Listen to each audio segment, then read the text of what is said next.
Welcome to the Live Big podcast, where real estate expert Nick Paynes shows you that everyone can build wealth through real estate investing.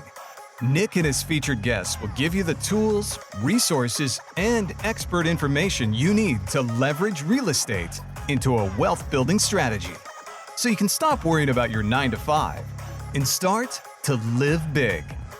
Here's Nick with today's episode. Hi, everyone. Welcome to the Live Big podcast. Today, I'm joined by my very good friend, Jess Uphoff. Jess is a titan in the mortgage world. She runs the concierge team at Neo Home Loans, and she has been recognized as one of the top 250 loan originators in the United States. And she's also one of the top 20 female purchase originators nationally, which is awesome. And run a team of 17 people. 17 of us. That's awesome. So anyway, it's safe to say that she understands a thing or two about debt, which is it's our topic for today. So we are going to talk a little bit today about good debt versus bad debt. So first of all, Jess, welcome. Thank you for having me, Nick. Yeah, we appreciate you coming in, taking time out of your day. I know you're tremendously busy, being a top producer like that in a world of, I don't know, do you know how many loan originators there are in the United States? I don't know, not as many this year. That's true, not as many this year. That is true. I think, well, just to give some perception, like I said, she's top 50 in the nation. I think if I remember correctly, and this isn't going to be an exact number, but Chase Bank laid off something like 7,000 loan originators, just Chase, last year when the market changed. So, and I'm sure there's some admin in there as well, but I think their total layoffs were like 7,500 people. And a big chunk of those were loan originators, specifically people dealing with refis, because the refi market basically just disappeared. Mm-hmm. So if you weren't focused on purchase origination, which obviously you are, because you're one of the top 20 in the United States with that, your business floundered, right? Yeah. For sure. So, well, anyway, thank you again for being here. We are going to talk about good debt and bad debt. So one of the things I just want to start with, one of the recurring themes that we have on our podcast, is that we like to ask people what their big why is, why they do what they do. So, first of all, I know you're a real estate investor, mm-hmm. Which is great. That's that's what this podcast is about for the most part. But you're also a high producing, loan originator, built a great team. And what is it that drives you? Why do you get up every day? What is it in your world that motivates you to build the level of success that you built? I love that question. Well, one, I'm a serial entrepreneur. I am a mortgage originator, but I just so happen to be an entrepreneur in mortgage origination. And that the love of being an entrepreneur drives me every day, because I can actually take the impact of my efforts and have a lasting impact on the world. So for example, the team members that work for me, I have the ability to help create a platform for them to have a very prosperous opportunity. My family, being able to have my kids have a certain lifestyle that I wasn't able to have as a child, and be able to help know that I'm going to be able to send them to college and, help them buy houses and things like that later in life. I think creating an abundance for myself and the people around me is what drives me. That's awesome. That's really cool. And I think so many of us share similar, kind of big whys. Mm-hmm. It's the more we can build up people around us, that's where we feel the most amount of success, right? Mm-hmm. If one of the people on your team could get to such a level that they outproduced you even, mm-hmm.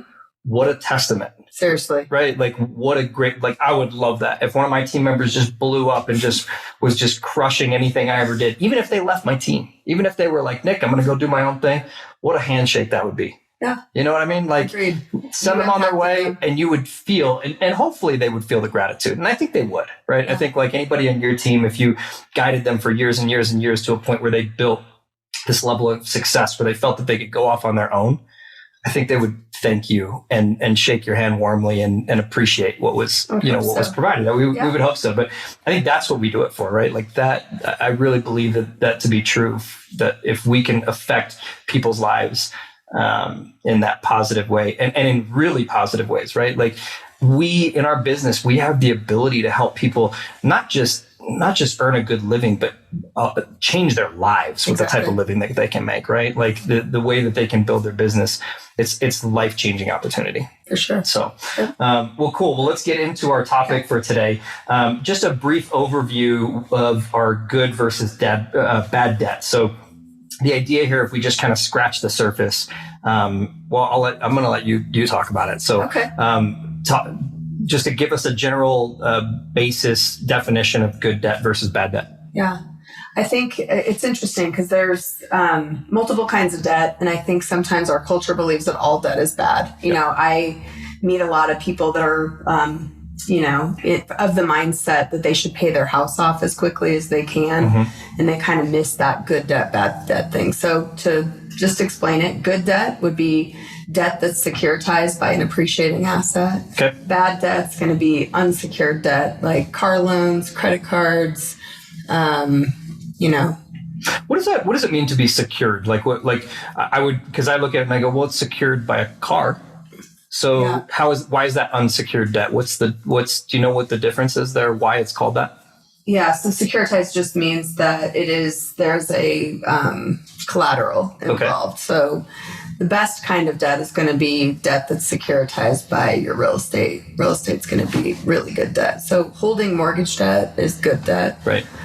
Car loans, credit cards, things like that, even though cars are collateralized, it's bad debt. Like you're paying interest on a depreciating asset when you have a car. Right. So, if you can avoid taking out debt to buy cars, pay cash for cars. Right. Yeah. So, and I think a secondary piece of good debt would be something like, a college education or maybe a business loan, which again is not really securitized, but one of the biggest things that I think you can learn is your best investment in life is in yourself. So reinvesting in yourself, like if you've got a business and you've got some extra money laying around, the idea is, don't go out and spend that money. Maybe don't even invest that money in something like a house or stocks or bonds or increase your 401k or whatever. Reinvest it back in your business. Because if you actually look at your ROI in a business, for example, every dollar you spend in marketing or education or whatever it may be, whatever you're spending on, should surely outpace whatever return that you get in the stock market or even really in real estate. You should be able to take that education and take yourself to another level. So I'll give you a quick example. Like in real estate, it is proven that for every designation you have, it increased the amount of money that you make. And some of these designations are $300-$400 one time to get this designation, and it'll increase your earning potential $20,000-$30,000 a year for the rest of your life, right? That amount of return it's not infinite, but it's darn near close to it, right? And some of these courses can be done for free, right? So the idea here is if you've got this extra money, your best investment is really in yourself. So I think that a big piece of the good debt piece, problem is, hey, can we use it to better ourselves, improve our business, improve our education so that we can be doctors, lawyers, whatever it may be, okay? Or housing debt, right? Because I don't know, is there anything else that we can finance that is an appreciating asset that you can think of? A business and a house. I'm trying to maybe like art. I don't know. Can you buy art? You can buy art, collectibles, right? Collectible art, that kind of stuff. That's investing on a whole different level. And I think there's a lot more risk there, right? Because you're like, well, who knows what this art's going to do, right? But so anyway, that's just the brief kind of overview. So let's talk a little bit about your conversation that you may have with somebody who calls you, maybe it's a first-time home buyer, maybe it's an experienced investor. What we're seeing in like our current market, for example, and I think this can happen in any market, but people are sensitive to rate, right? So when rates were 3% and they went to 3.5%, people were sensitive to that. Yeah. And we were still like 3.5% is still incredible. It's amazing, right? And now they're at 6.5%. And so regardless, I don't want this podcast to age. So I don't really care what the rates are. My point is that people are sensitive to rates. Give me an example, maybe talk through like a conversation that you might have with somebody with rate sensitivity when we're talking about leveraging an appreciating asset, good debt. Yeah. Let's say it's a first-time home buyer, because that's a topic a lot of first-time home buyers, I think, when they're buying a real estate investment, all they really know to ask about is rate, or that's to focus on, because that's the thing that they feel like is important. But I think understanding all of the facets about that investment is important to think about. So what I do in our consultation appointments with our clients is we talk about how real estate is the most powerful way to take your money and help it grow and build wealth, right? And so I always use the analogy of like a 401k, because we're also accustomed to sticking as much money in our 401k, and that we all can agree that's a responsible thing for us to do if that's available to us through our employer. But if you look at, okay, let's say my 401k had a phenomenal year and it was a 15% return for that year. If I have 40 grand in my 401k, how much am I really earning in a year? I'm earning what? $6,000. $6,000 a year, right? In my 401k. Whereas you take that 40 grand, you invested in a piece of real estate. And even if the real estate market is this year, let's say, appreciation is supposed to be maybe 2 to 4% this year. You take let's say it's a $500,000 house, you're making what, $10,000 to $20,000 in a year. Right. So I just compare that, and that's a down year. And then you can look at historical data of where we live in the Denver market. 2 to 4% isn't where we've been. That's very low compared to what we've been accustomed to for the last decade plus. Well over a decade. Yeah. So I think it's just helping people understand that there's more than just rate. Yeah, rate's important, right? But, you can always refinance your debt. So when you do have a little bit higher interest rate environment like we do this year, you always have that opportunity to capitalize on a future refinance. And then I give people the data why we're going to be able to refinance in the next couple of years. Exactly. Yeah. And I think that's really important. And we've talked about in one of our prior episodes, I don't remember which one it was, but we've talked about but I want to reiterate it because it's so powerful. The idea here is that there's no other financial vehicle in the world where you can take $40,000 and purchase $500,000 or more worth of asset with it, right? You can't go buy $500,000 worth of stock with 40 grand. Yeah. Right. So, and then enjoy the appreciation of the entire asset. Exactly. There's no other financial vehicle. And we're in realistically, it's not just in your example, for example, that's a 7% down payment. We have down payment assistance opportunities too. We have people buying houses for as little as $1,000. Exactly. That amount of gain is tremendous, right? And again, we've covered that in other podcasts, but I think it's worth restating that the power of leverage that we get through real estate is unlike any other financial vehicle in the world. Right. So we've talked before about compound interest being the eighth wonder of the world, right? Einstein said that compound interest was the eighth wonder of the world. We talked about that in actually our first podcast. But in this case, being able to leverage a high-end asset at 97% loan to value should be the first wonder of the world, right? It should just bypass everything else and just be right up front, because it is the most powerful financial vehicle I think that exists on the planet. By far, it's not even close. So, well, that's great. I think that's, a great point to just refocus the topic, right? Hey, stop worrying about the rate, especially because again, the idea that you get to lock this rate for 30 years and your worst case scenario is that if rates get better, you can also have that. Exactly. That's insane. Exactly. Right? There's nothing else like it, right? If rates get worse, you're oh man, I'm glad I locked when I did. If rates get better, you get that. Yeah. And rent's 100%, right? And rent's 100%. Yeah, exactly. It's full, So anyway, I think that's a great thought. And I think the mentality that is to, like you said, redirect, get away from the rate. It's not about the rate, right? It's about what we can acquire with it. And that's why you'll see people who are incredibly powerful in their wealth building process, or even in their real estate acquisition process, borrowing at 10, 11, 12, 14, 16% with no problems. They're yeah, no problem, because they know they make money on it. Totally. They know they can borrow at 12% and make money on it. No problem. Yeah. So I think that, the idea is just education. If you can learn how that happens and you can learn how that can be done, then you start to understand it. And I think the fear starts to subside a little bit. And you're I'm not really worried about a 6.5% mortgage rate anymore. Yeah.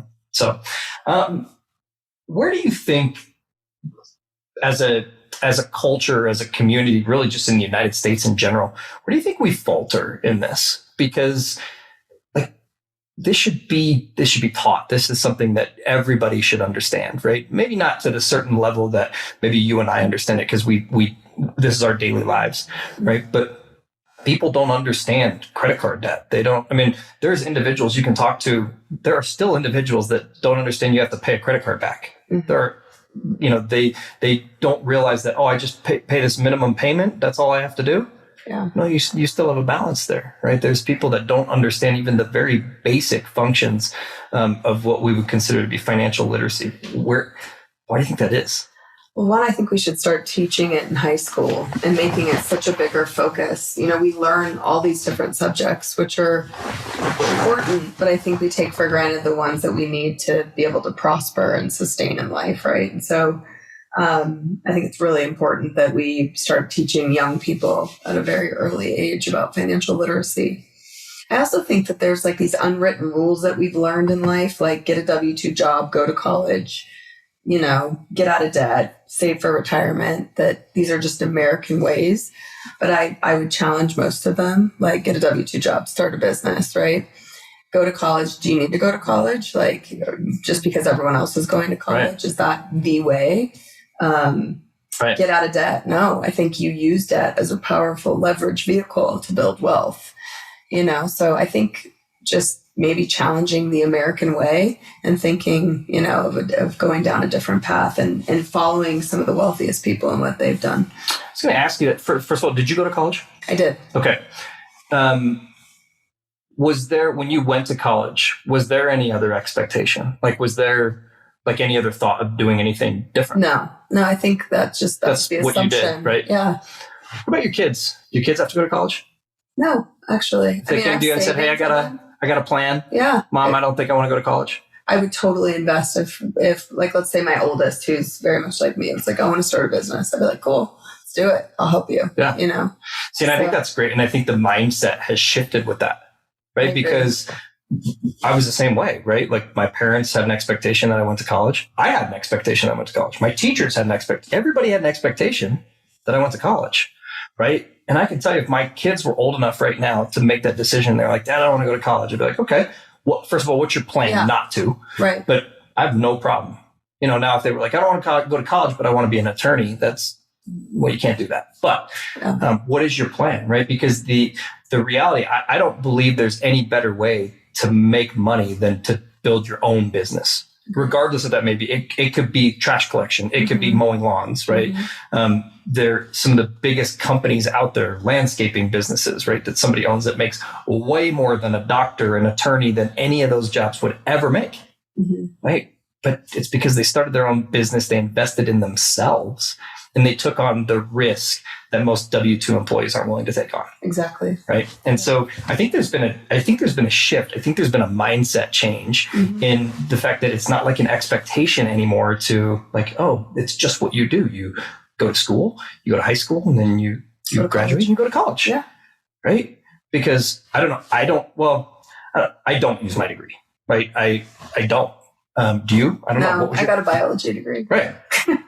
So and I'm sure your college experience was fun and it was great and you had a great time and you probably, I know me, I look back and I go, I wouldn't change it. I enjoyed my time there. Right. But now that I look back, I'm like, man, I wish I would have got started on some other things maybe sooner in life. Yeah. Right. And so I don't create that expectation anymore for people. I don't create that.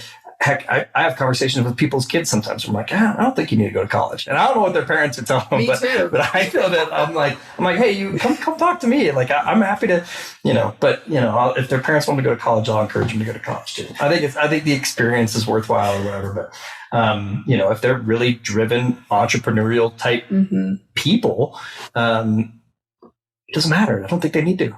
You can get an education not going to college. That's right. That's sure. Right. And I can tell you that if you want an education on being a loan officer or being a real estate or whatever, you're going to get a far better education working for one of us than you would anywhere else in any school, in any class you could go to, getting your real estate license. I always tell people, once you get your license, forget about all that and then come in and learn how to actually be a successful real estate agent. I got to imagine it's similar being an LO. Oh, for sure. Right. Just because you pass the test doesn't mean you're going to be successful at what you do. Right. And so there's just this there's been this mantra for so long that you have to do these things. You have to go to college. You have to get an education. You don't anymore. We are in an incredible, first of all, an incredible country that allows us to be capitalists and to grow businesses and invest our money, right? Yeah. And I think it opens up some incredible opportunity.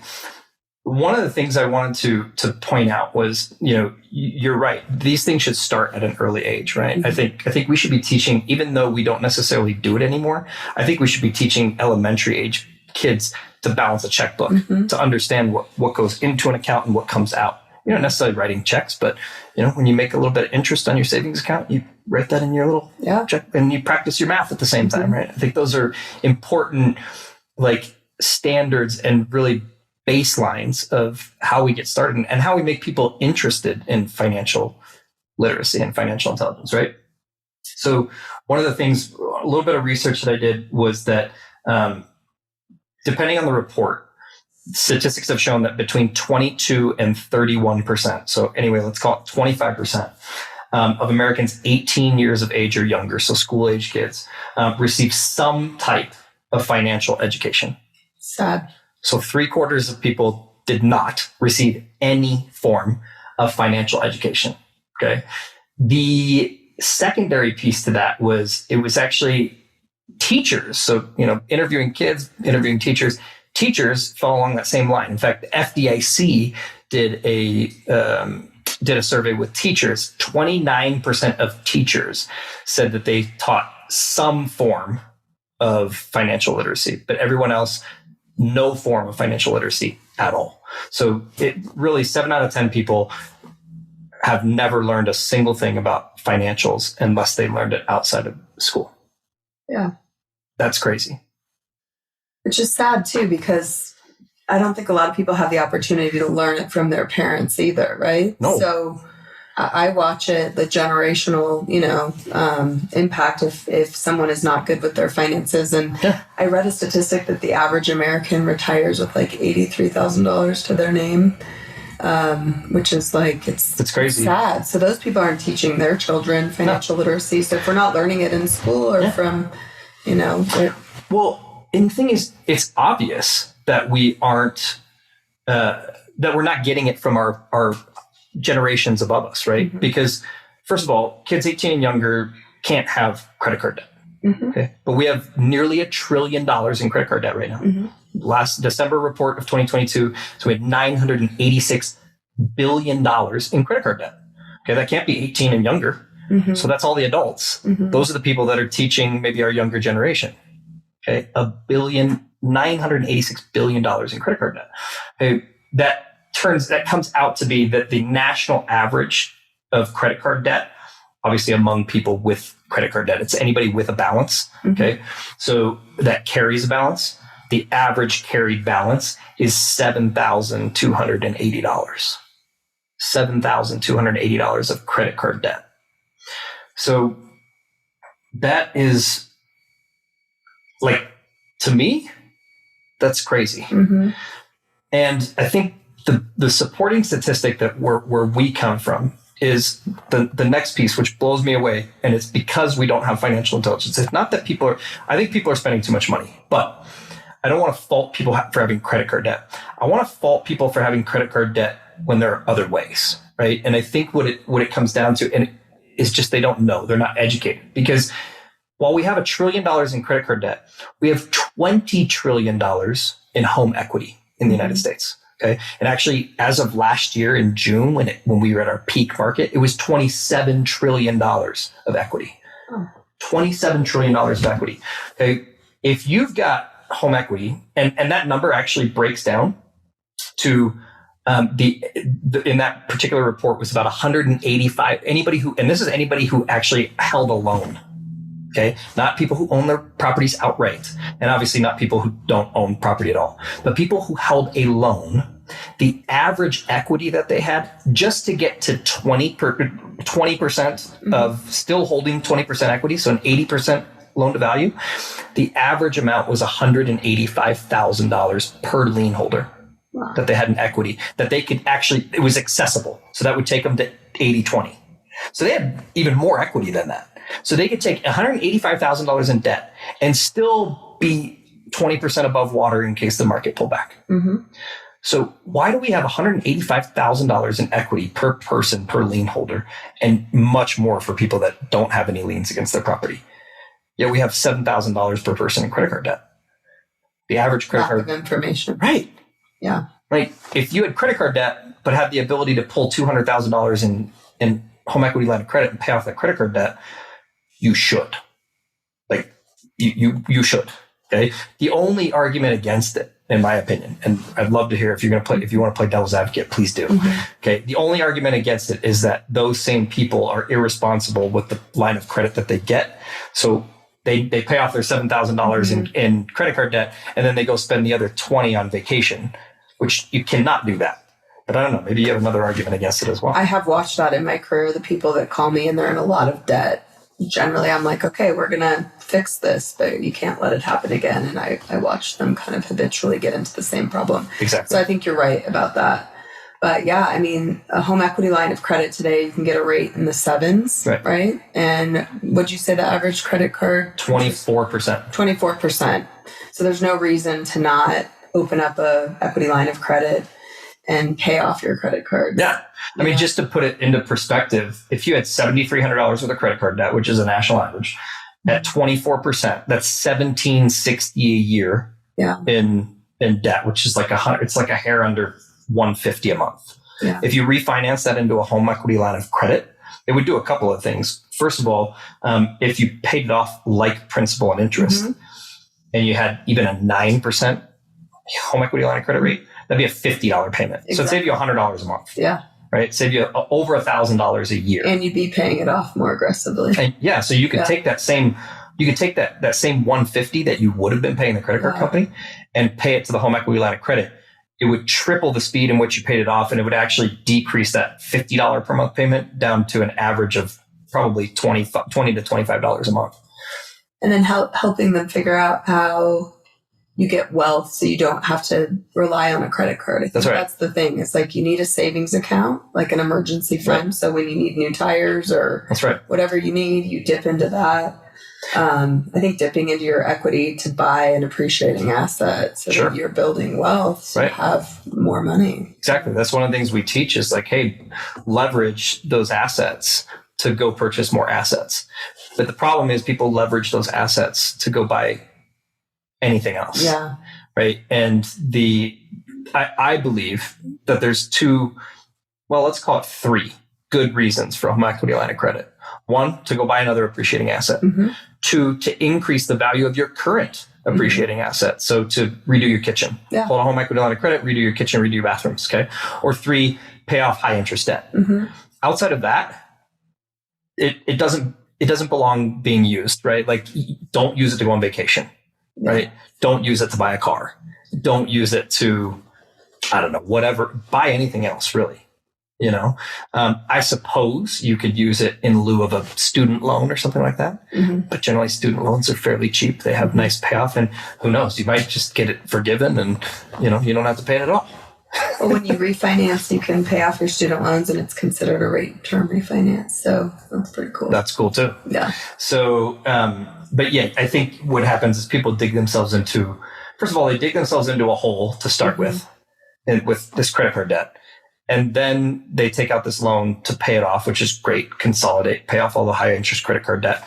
And again, 24 is the average. There's some people out there paying 36, 37% like credit card interest, which is insane, right? So pay those things off, but then don't get comfortable with that and go, okay, now, because people realize, especially on a home equity line of credit, because it's amortized over such a long period of time, that $50 payment that we talked about, that would be principal and interest, but most HELOCs are interest only, right, for the first period, right? So it's like that payment on that $7,000 would be very minimal at 9% interest. It'd be 10, 20, $15 a month, you know, something like that. I think that sometimes there's minimum payments, you know, $25 a month or whatever, but people are like, oh, it's only $25 a month for $7,000. I could put 28 grand on it. It'd be $100 a month. I could go buy a $28,000 car with it. And instead of having a $400 a month car payment, I can have a $100 a month car payment. And you'd be right. The difference is you'd be making interest only payments and you'd be financing this depreciating asset over a 20-year period, which is also not smart, right? So people just kind of dig themselves deeper. And it's just lack of financial intelligence. And I think sometimes it's lack of self-control, right?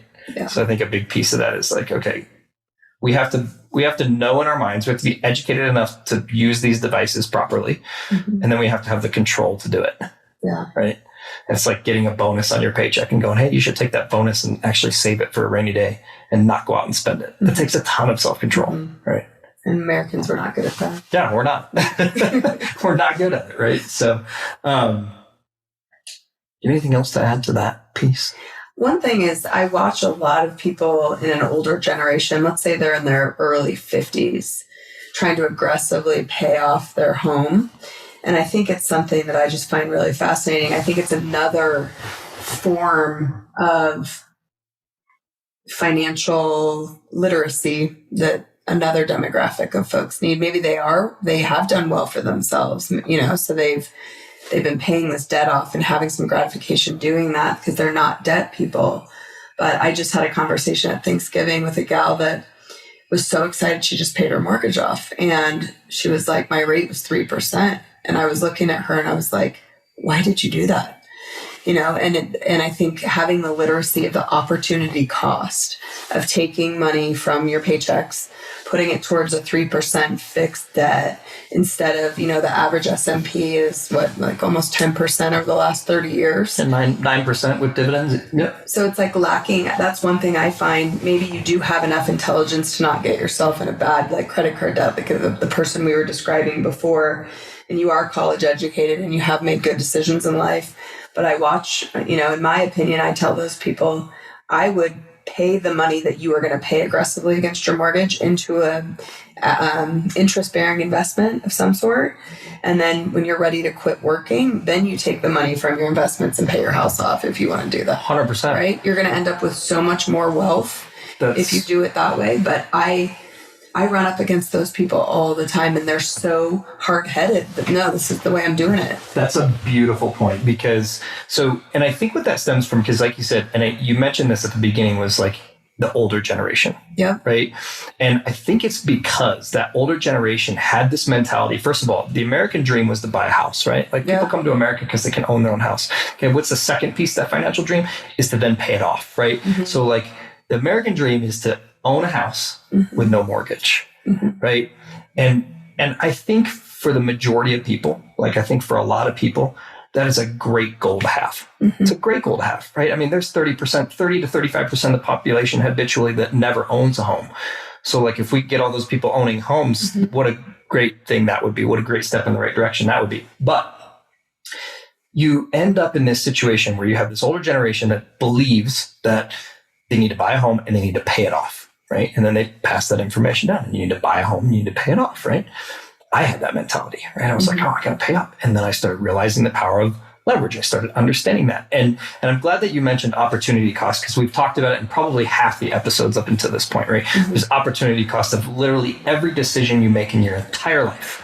Right. You decide where you want to go to lunch today, and you choose, you go, I'm going to go to Chipotle. The opportunity cost of going to Chipotle is not going somewhere else. Right. And so we talk about that all the time. And you're right. You've got this person that paid off their mortgage at 3%, and you're going, oh my gosh, please don't ever do that. Why would you ever do that? You can go into a savings account right now at 4.5% right now. Yeah. Right? Just a standard savings account. Right. And so I think that, again, we have this, I think it was a great mindset. And I think it is a great mindset when interest rates were 16% back in the 80s, right? Then yes, pay off that debt. Okay. But pay it off with lower debt. Exactly. Just take more debt. Once you can get debt at 10%, then pay off that 16% debt. And then when you get debt at 6%, pay off the 10% debt. And you're just continually paying off your debt, and with more debt. Right. And that's what we talked about with the HELOC. If you've got high interest rate debt, take out some more debt and pay off the high interest rate debt. But you're exactly right. The opportunity cost of, getting rid of a 3% mortgage is insane. But we're we've been accustomed to that. And we have people who are, generally speaking, financially intelligent. I would consider a person who says, I'm going to buy a house, I'm going to pay down my mortgage, I'm going to make extra payments. They understand that if I make extra payments, look at all this interest I save. And I would agree with them. I would say, yeah, you absolutely save a lot of interest. But if you were to instead take those extra payments and reinvest those in something else, right? Another great example of this is, and this is outside of real estate, are flex spending accounts. Okay. Flex spending accounts grow interest free. Okay. And tax free for as long as you want them to. Okay. You have contribution limits, okay, but you can reimburse yourself for medical expenses up to 20 years in the rears. Okay. So the idea is if you put $7,000, let's say for a family, $7,000 a year in for 20 years, you put $140,000 in and you let that grow. And then you pay all of your medical expenses on your credit card or in cash or whatever, and you pay off that credit card, obviously. Okay. And then 20 years from now, you go back and you save all those receipts and then you reimburse yourself. You probably still have $140,000 sitting there or more. Right. And that is the power of opportunity cost, right? Like I can pay my medical expenses right now with my FSA account.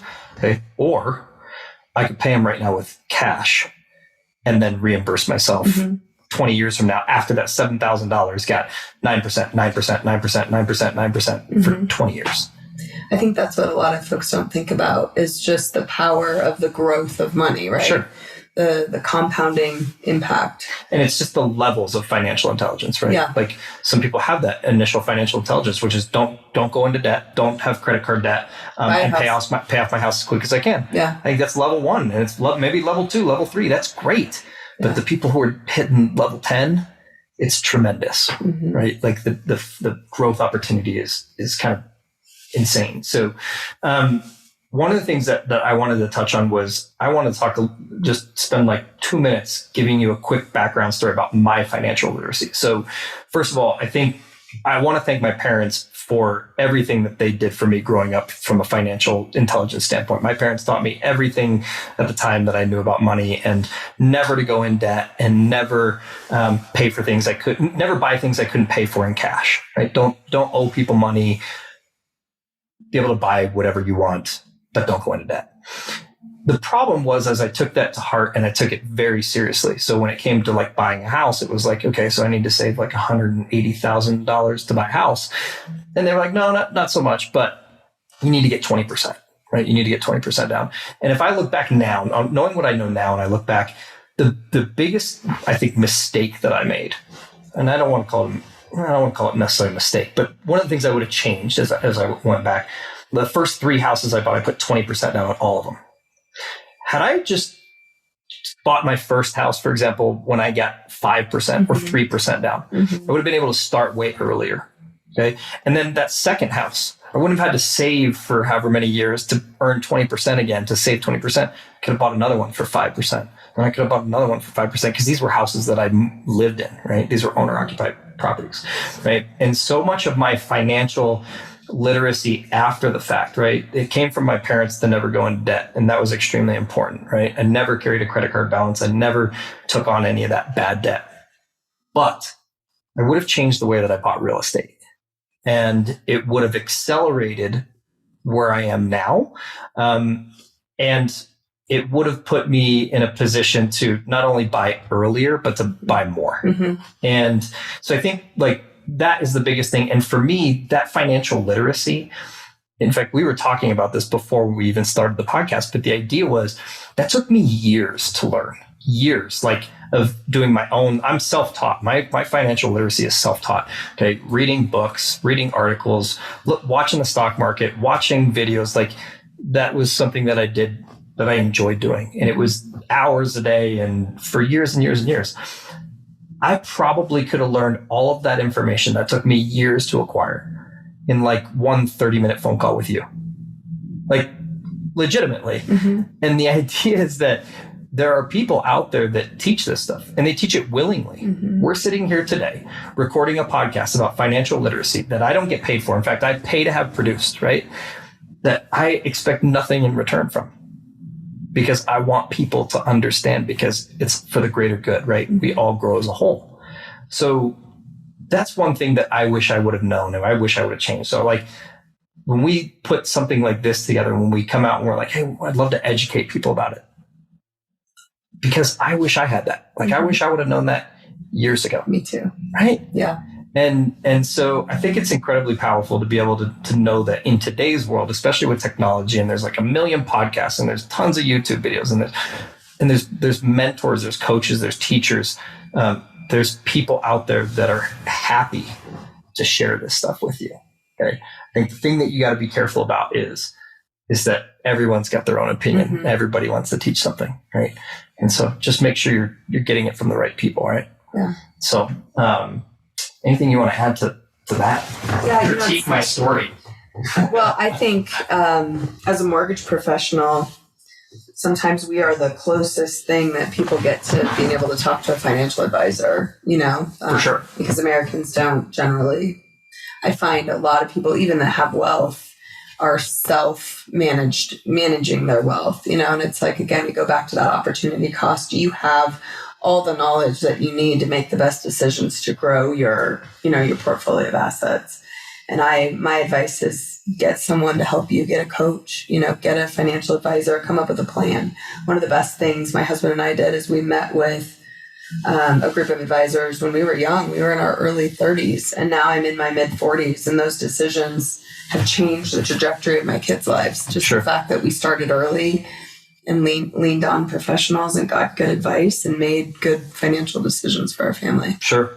Yeah. I think, overall, anything that we can learn, whether it's from our teachers in our elementary school or in high school or whatever, and if we can really truly understand the concepts that we learn through life. And I know for me, having people, I use this as an example, and I think it's something I talk about in a different episode, but my dad tried to get me forever to watch like motivational videos and mindset videos and mindset, back, it was VHS tapes back then, and like cassette tapes and things like that, or like a CD that came out with like mindset stuff. I was like, Dad, I don't need that stuff, And now that I consume that stuff constantly, and now I am that stuff, right? He's like, I used to tell you to do that stuff all the time. I'm like, I know, so if we can embrace some of these things and really open our mind and really look at what Gavin and I talked about a couple of weeks ago, which is just having a mindset to that we can grow. Like, you can learn these things. Like, if you didn't understand these things before, it's okay. Yeah, you can learn them. Totally. And you can change.